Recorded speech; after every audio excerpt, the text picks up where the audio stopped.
Kung Hei Fat Choi everybody, and welcome to the Year of the Tiger 2022. Why do most martial arts use forms or katas? Indeed, what is the purpose of the form in Tai Chi Chuan? It's well understood that forms and katas are made up of techniques. You learn and practice the forms, which help with muscle memory, for when your teacher then breaks it down into its component techniques. However, the forms in some martial arts have a use far beyond just a repository of techniques, and this is especially true of Tai Chi Chuan. An interesting quote about Bruce Lee and Tai Chi. In Seattle, Bruce learned Tai Chi from Fook Young. The first day that I met Bruce, he showed me the Tai Chi form.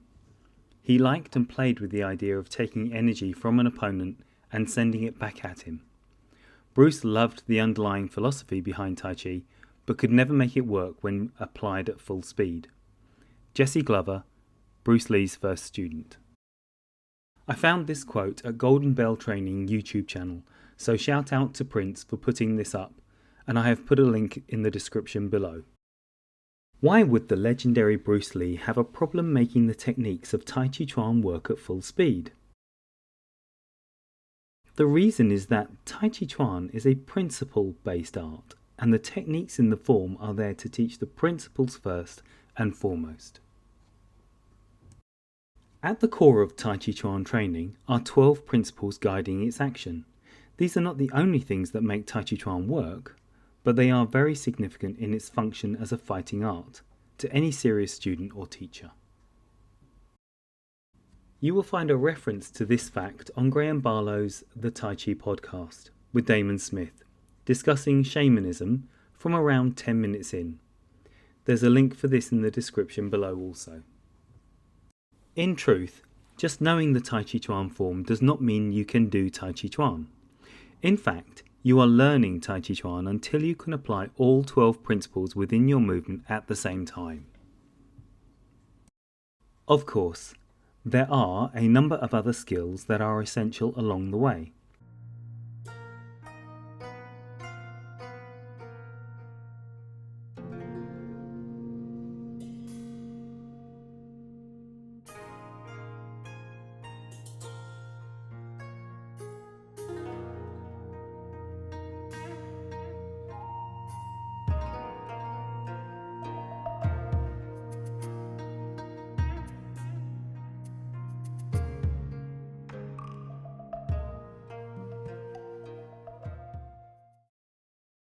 But here we are focusing on the importance of the form and what makes it so useful.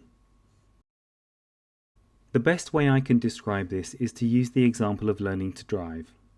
Well, at least in the UK, as I'm not familiar with other countries' driving test requirements. The car is literally the vehicle in which you learn the principles of driving. Practical things like mirror signal maneuver, or engage clutch, gear, release clutch, accelerator, and the more esoteric skills like understanding what the vanishing point is telling you, or roadcraft, and how to read the road, not to mention other drivers. Just sitting in the car and mimicking driving does not make you a driver, and this is the situation when all you know is the Tai Chi form. So the form in many martial arts, and not just Tai Chi Chuan, is the vehicle in which you learn its principles. It's easier through the use of a form to understand the body mechanics of movement that Tai Chi Chuan utilizes, which requires patience and practice, just like learning to drive. So, in the first 6 months to a year, you learn your long form, your short form, or your health form, the equivalent of having a car. Then you spend time ensuring that it's correct, which is like learning how to sit in the car, adjust the seat, and the rear view mirror. After this, you begin learning the principles in turn. This is where you begin to learn to drive, mirror, signal, maneuver, clutch, gear, etc. In the Yang family tradition, we start with Yuan, which translates as roundness. Each of the principles takes a certain amount of time to attain, and you are not usually moved on to the next principle until you have accomplished at least 80% of each principle, which means that as you start the new one, you are completing the one you were already on.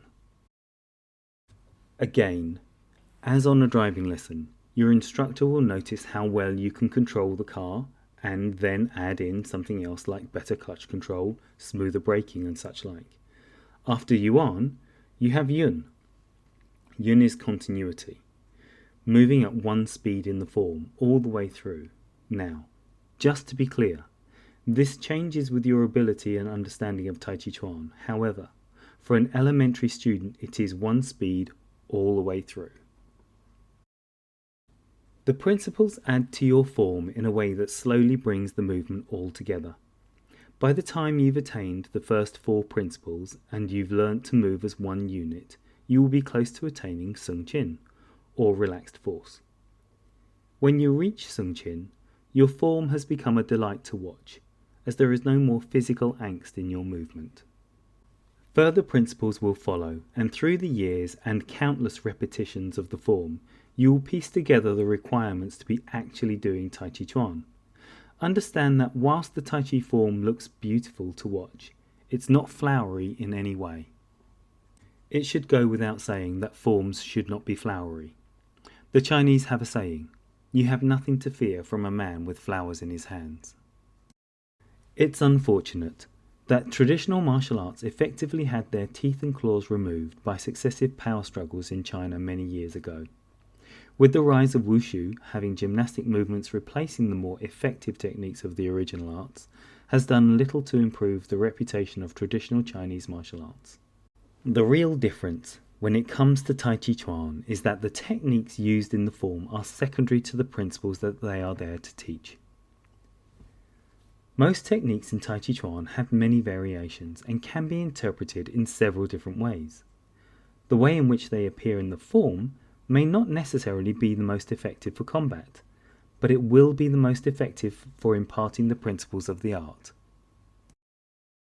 In most other martial arts, the combat effectiveness of the technique is the overriding factor in the forms.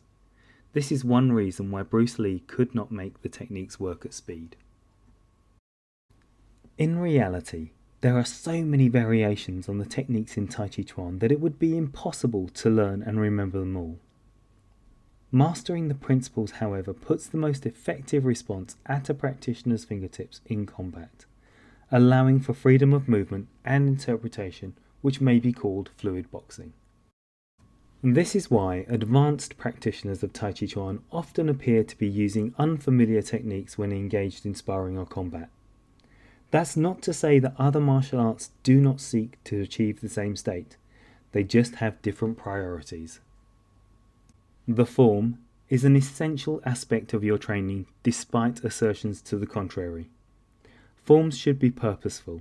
You should know and understand each and every aspect of the form, including the reasons for and uses behind every part or technique. Without a form, it would be much harder to learn the required body mechanics of specific techniques or a succession of techniques. Not to mention the principles of the art, thereby making it almost impossible to practice Tai Chi Chuan as a martial art.